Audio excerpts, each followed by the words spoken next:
અર્થાત આખા મહાભારતમાં પહેલો ચમત્કાર વિરાટ સ્વરૂપ બતાવે છે. First miracle in Mahabharata. બાકી આખા મહાભારતમાં ક્યાંય ચમત્કાર નથી. ચમત્કારો બધા શ્રીમદ ભાગવતમાં છે. પહેલો ચમત્કાર મહાભારતમાં થાય છે. વિરાટ સ્વરૂપનું દર્શન થાય છે દુર્યોધનને ડરાવવા, અને બીજી વખત વિરાટ સ્વરૂપનું દર્શન થાય છે અર્જુનનો ભય ભગાડવા. એક જ પ્રકારની પોતાની એનર્જીનો ઉપયોગ એ બે રીતે કરી શકે છે, ડરાવવા અને ભય ભગાડવા. આ કૃષ્ણ છે. અને બહુ જ સુંદર વાત મારે તમને એક કહેવી છે. દ્યુત રમવા પાંડવો જ્યારે જાય છે ત્યારે કહી શક્યા હોત ને કે આ બધું કરતા નહીં. જો ઈશ્વર હતા, જો યુગ પુરુષ હતા, જો ત્રિકાળ જ્ઞાની હતા, જો શાશ્વત હતા, તો કહી શક્યા હોત ને કે આ બધું કરતા નહીં. દ્યુત રમવાનું, લોચો થવાનો નહીં. એ તમારી પસંદગી છે. પાંડવો પોતાના છે, છતાં એમના કર્મનું ફળ તો એમને જ ભોગવ્યું. મહાભારતની આગલી રાત્રે શિબિરમાં સૌ બેઠા છે અને કૃષ્ણ કહે છે કે આવતીકાલે સવારે આપણે ધર્મયુદ્ધમાં જવાના છે. કન્ફેસ પહેલા ક્લિન્ઝિંગ કરો, સાફ થાઓ, મન ચોખ્ખું કરો.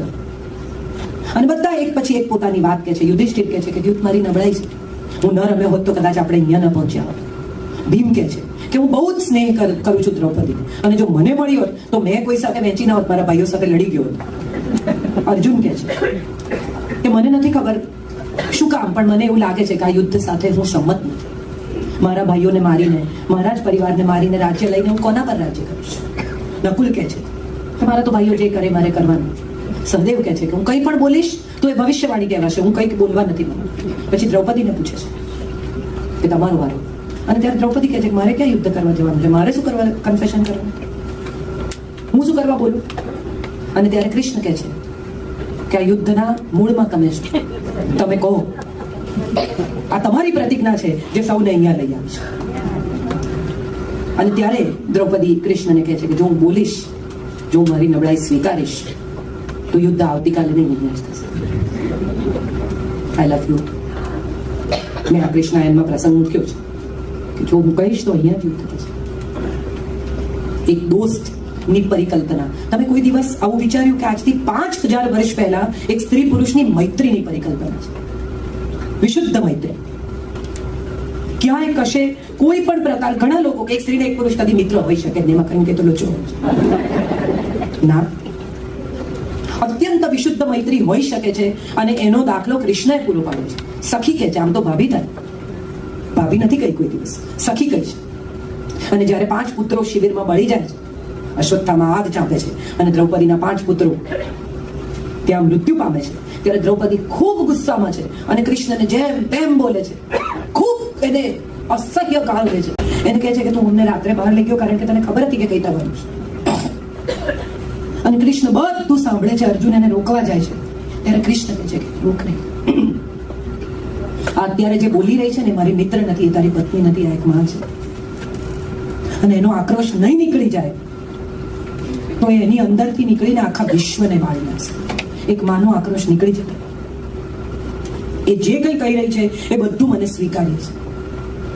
આટલી બધી પોતાની શક્તિઓ પછી ગાંધારી જ્યારે શ્રાપ આપે છે કે પશુના મોતે મરીશ 35 વર્ષ પછી, ત્યારે 2 હાથ જોડીને કહે છે કે ભલે તથાસ્તુ. કહી શક્યા હોત કે પહેલા તારા છોકરાને જો, ખાલી એક બોલ વાગે ને કાચ તૂટી જાય તો એ કેટલા ઝઘડા થાય છે, અહીં તો મારી નાખ્યા છે હજારો લોકો. અને તેમ છતાં ગાંધારી જ્યારે શાપિત કરે છે કૃષ્ણ કે પશુના કાગડા કૂતરાના મોતે મરીશ ચાલુ, મારા છોકરાને તે છલથી માર્યો. અને ત્યારે 2 હાથ જોડીને ગાંધારીને કહે છે તથાસ્તુ. એમ જ થાવ. સાંબ કૃષ્ણનો પોતાનો પુત્ર, સત્યભામાનો દીકરો. સત્રાજીતને મણી મળ્યો, એ મણીથી સત્રાજીત પાવરફુલ થઈ ગયો. કૃષ્ણ પર ચોરીનો આળ આવ્યો. કૃષ્ણ ગયા અને મણી શોધી લાવ્યા અને મણી શોધીને સત્રાજીતને પાછો સોંપ્યો. ત્યારે સત્રાજીતે કહ્યું કે મારાથી નહીં સચવાય, તમે જ રાખો અને અમારી દીકરીને પણ સાથે લેજો. અને સત્યભામાના લગ્ન થયા કૃષ્ણ સાથે. સત્યભામાનો દીકરો છે સાંબ. અને સાંબ એટલો બધો લાડકો છે, એટલો બધો રૂપાળો છે, એટલો બધો પાવરફુલ છે દ્વારિકામાં કે એને કંટ્રોલ નથી થઈ શકતો. સાંબ અને એના મિત્રો સોમરસનું પાન કરે છે, ભાન ભૂલે છે. સાંબ સ્ત્રીના વેશમાં જાય છે અને દુર્વાસાની સામે જઈને ઉભા રહે છે. કહે છે કે આને શું અવતાર છે, આ પ્રેગ્નન્ટ છે. અને ત્યારે દુર્વાસા કહે છે કે એને લોઢાનું મૂષળ અવતરશે અને એનાથી યાદવોનો નાશ થશે. હવે ગભરાઈ જાય છે, ખરેખર તગારું કાઢે છે ત્યારે મૂષળ નીકળે છે અંદર.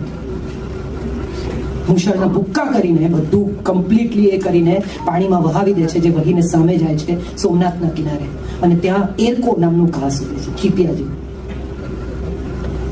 વર્ષો પછી જ્યારે કૃષ્ણ યાદવોને લઈને પ્રવાસ જાય છે ત્યારે પહેલા યુદ્ધ થાય છે, પછી એઠા વાસણો મારે છે, અને એ પૂરા થઈ જાય છે પછી ચીપિયા ઘાસમાંથી એકબીજાને મારીને મરે છે.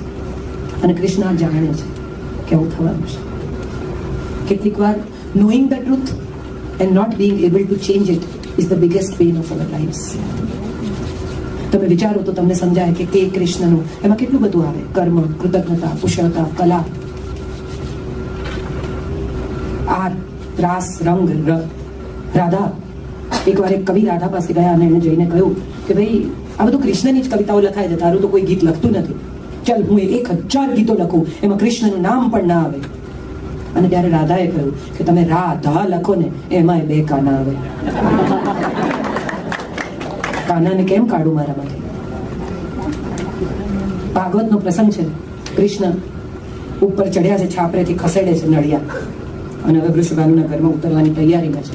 નાનકડી 16-17 વર્ષની છોકરી આવે છે, જુએ છે તું ચડ્યો છે ઉપર, અને એને ઉતર નીચે, મારા ઘરમાં ક્યાંથી ઘૂસે તું?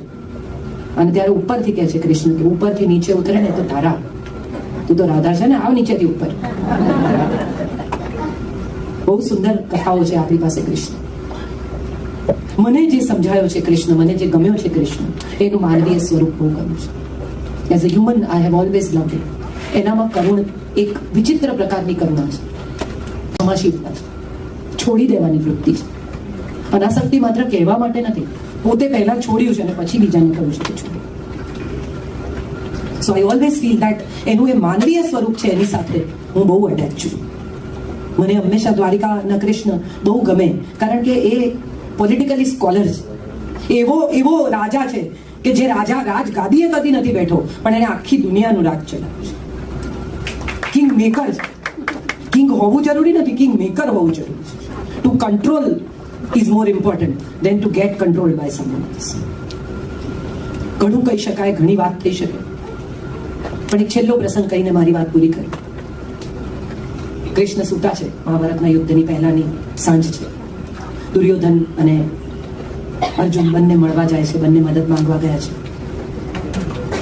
અહંકાર ખૂબ છે માટે દુર્યોધન માથા પાસે બેઠો, નમ્રતા ખૂબ છે માટે અર્જુન પગ પાસે બેઠો. જાગ્યા પહેલા અર્જુનને જોયું, ખબર છે બંને મદદ માંગવા આવે છે. કહ્યું કે ભાઈ જેને પહેલા જોયો એને પહેલા પસંદગીનો અધિકાર. ન્યાસથી શસ્ત્ર અયુધ્યમાન, હું યુદ્ધ નહીં કરું, શસ્ત્ર નહીં. એક તરફ હું છું, બીજી તરફ મારી 18 અક્ષૌહિણી સેના છે. ચૂઝ વિચેવર. અર્જુનને તો વિચાર કરવાની જગ્યા જ નથી. એ તો કે યત્ર કૃષ્ણ સ્તતો જાય, તમે છો ત્યાં જાય છે, મારે કંઈ વિચારવાનું નથી, મને તો તમે જ જોઈએ છે. Very good. આ લાઈન અહીં અર્જુન બોલે છે કે યત્ર કૃષ્ણ સ્તતો ધર્મ, યત્ર ધર્મ સ્તતો જય.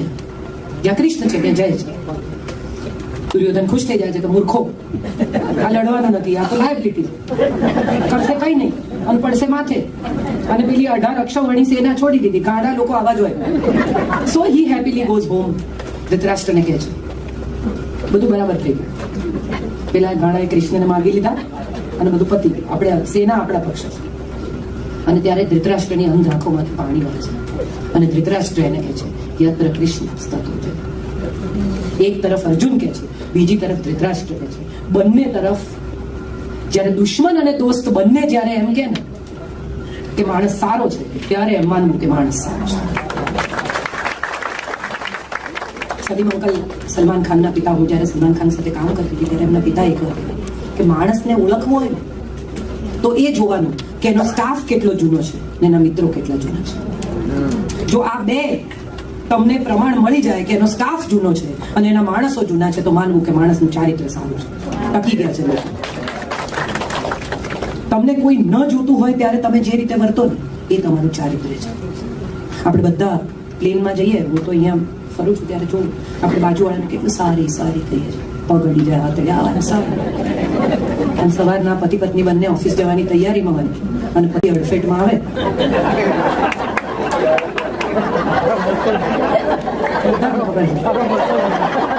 આખા ખસો વચ્ચે વચ્ચે. મજાની વાત શું છે?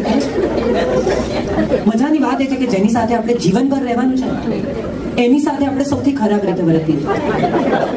અને જેને આપણે ફરી મળવાનું નથી એની સાથે આપણે સારામાં સારી ઇમ્પ્રેશન પાડવાની ટ્રાય કરીએ. એ શું વિચાર? અરે એ જે વિચારે એ તમે શું કામ વિચારો?